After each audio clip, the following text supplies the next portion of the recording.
हम लोग वही है जो ठेला पहुंचा तो दाना पहुंचता है।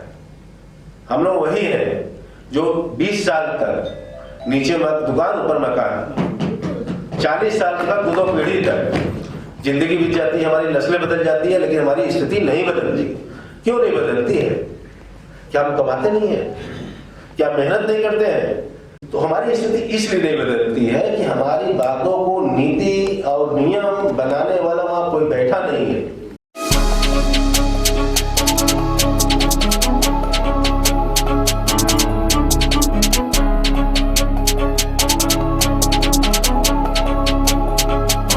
नमस्कार, मैं स्मिता और आप देख रहे हैं न्यूज़ 181 भारत। अखिल भारतीय मध्यदेशीय वैश्य सभा की राष्ट्रीय कार्यकारिणी की मयूर विहार दिल्ली में बैठक की गई, जिसमें कई अहम फैसले लिए गए, जिसमें प्रमुख है बाबा गणिनाथ जी चैरिटेबल ट्रस्ट नई दिल्ली को राष्ट्रीय धरोहर के रूप में घोषित करना। बैठक में विभिन्न देश प्रदेशों से लोगों ने हिस्सा लिया। मुझे अयोध्या ट्रस्ट पर काफी गर्व है। आज पूरे भारतवर्ष का इतिहास राम मंदिर का उद्घाटन के साथ अयोध्या जुड़ा हुआ है और वहां पर अखिल भारतीय मध्यदेशीय वैश्य सभा का संत पलतूदास गणिनाथ अयोध्या ट्रस्ट का होना हम सबों के लिए गर्व की बात है।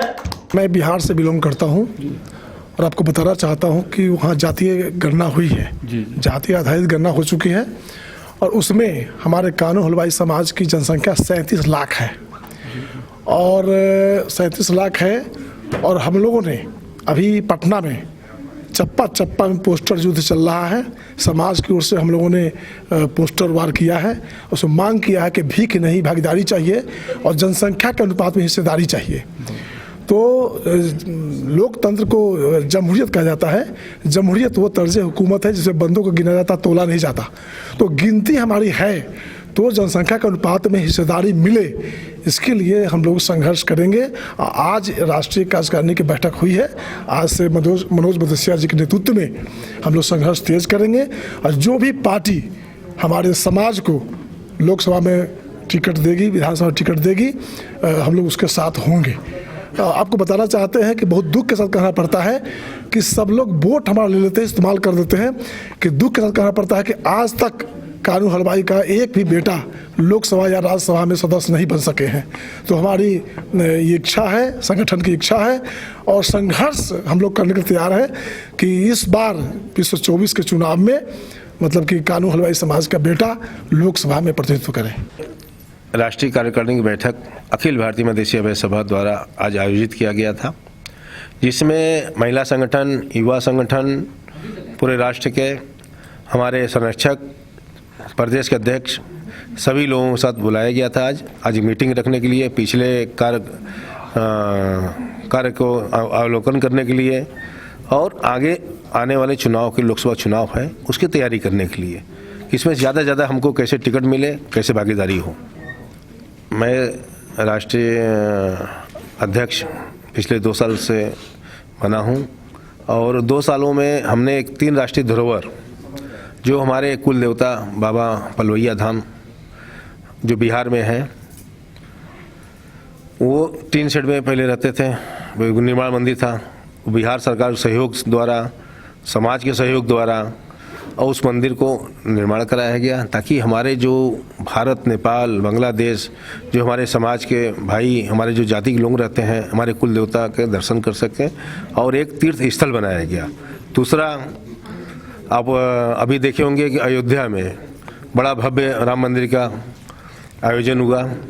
वही अयोध्या में 10,000 स्क्वायर फीट में हम लोगों ने 3 मंजिल धर्मशाला बना चुके हैं, अभी 2 मंजिल और ले जाएंगे और वहीं पे बाबा पलटूदास जी के हमारे जो दूसरे कुल देवता हैं उनको स्थापित किया जाएगा। उनके भव्य मंदिर बाबा गणिनाथ जी की बनाया जाएगा अयोध्या में, अब जो कि उसमें 32 कमरे तैयार हो चुके हैं, हाल हो चुके हैं, ताकि दूर दराज से हमारे जो समाज के भाई आएंगे उनके लिए उपलब्ध हो ये चीज़। तीसरा है, हमारे करीब 56 बीघा ज़मीन कजरौली मऊ में है, बाबा गोविंद दास जी के जन्मस्थली, सरजू दास जी का जन्मस्थली है, उसका भी जोरदार हाल सब कराया जा रहा है।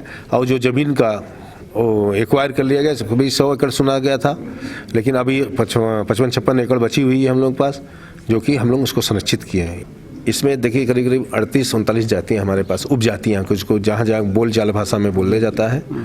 कहीं पे बड़भुजा बोलते हैं, कहीं भुंज बोलते हैं, कभी कहीं कनौजिया बोलते हैं, कहीं कानू बोलते हैं, यज्ञसनी मंदरमाल बोलते हैं, जैसे बिहार में कानू बोलते हैं, तो वहाँ भी कन्फ्यूजन है।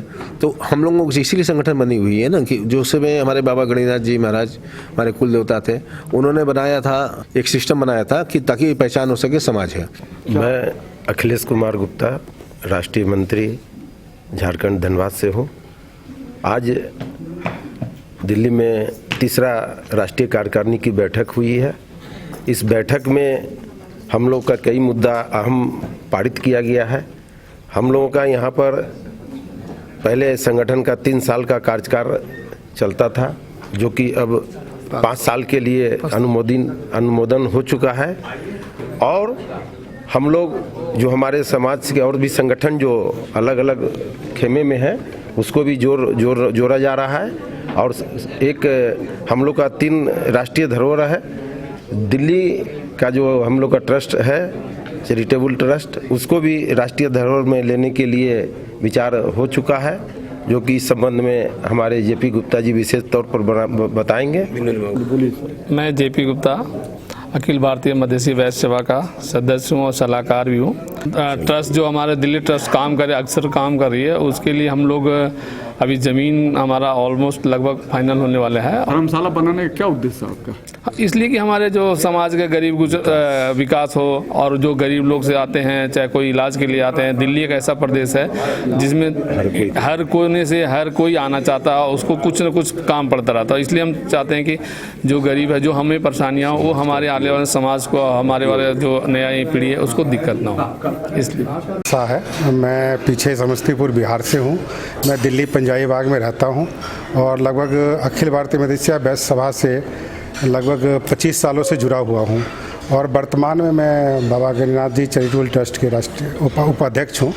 ये अखिल भारतीय मधेसी वैश्य सभा का जो राष्ट्रीय कार्यकारिणी की जो बैठक हो रही है, विशेष रूप से हमने जेपी बाबू ने बड़ा आग्रह किया था कि इसको दिल्ली में किया जाए।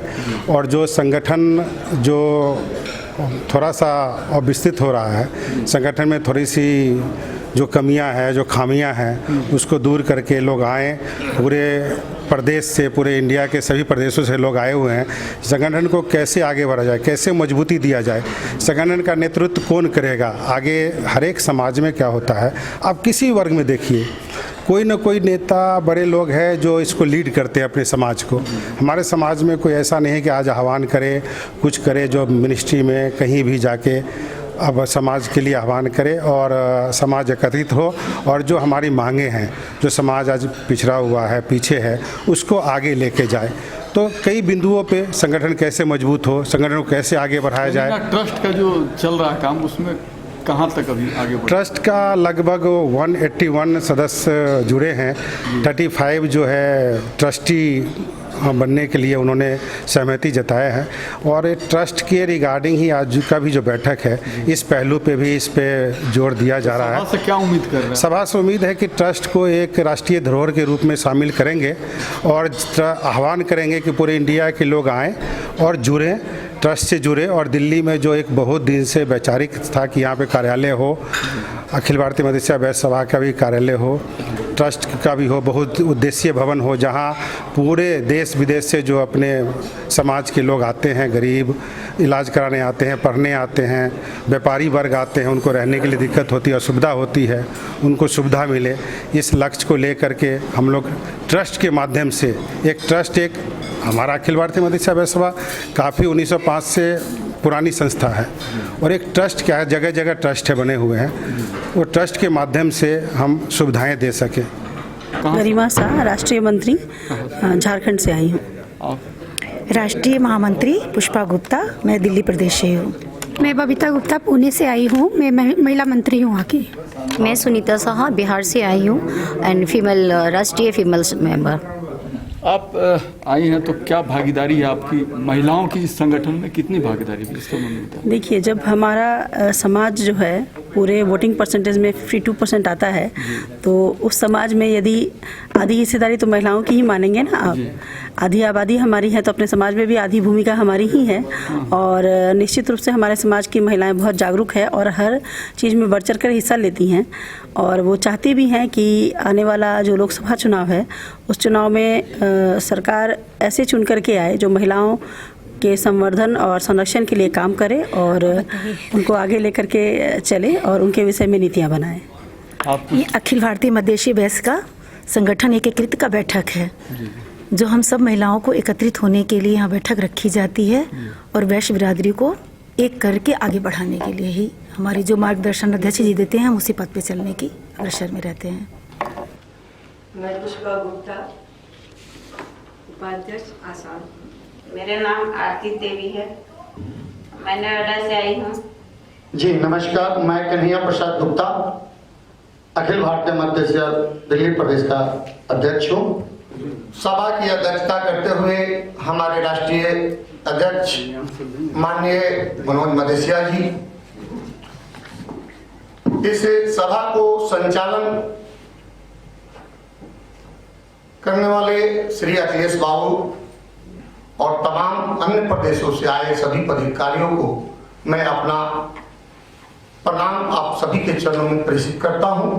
गुप्ता, मूल रूप से मैं कुशीनगर कसिया का निवासी हूँ। मेरा कार्य क्षेत्र गुवाहाटी है। वर्तमान में मैं राष्ट्रीय उपाध्यक्ष हूँ। आप सभी को नमस्कार, मैं रमेश कुमार गुप्ता महाराष्ट्र कोटे से राष्ट्रीय सदस्य हूँ। उत्तर प्रदेश के देवरिया जिले से बिलोंग करता हूँ। हम एनसीआर फरीदाबाद में 30 सालों से रह रहे हैं और इस समय मौजूदा में हरियाणा प्रदेश के महामंत्री हूँ। पीछे से जौनपुर उत्तर प्रदेश का निवासी हूँ। सभी को मेरा हाथ जोड़ के प्रणाम। मैं राज गुप्ता, पुत्र श्री बालेश्वर गुप्ता, फरीदाबाद से हूँ और मेरे फादर पिछले 50 सालों से फरीदाबाद से हैं।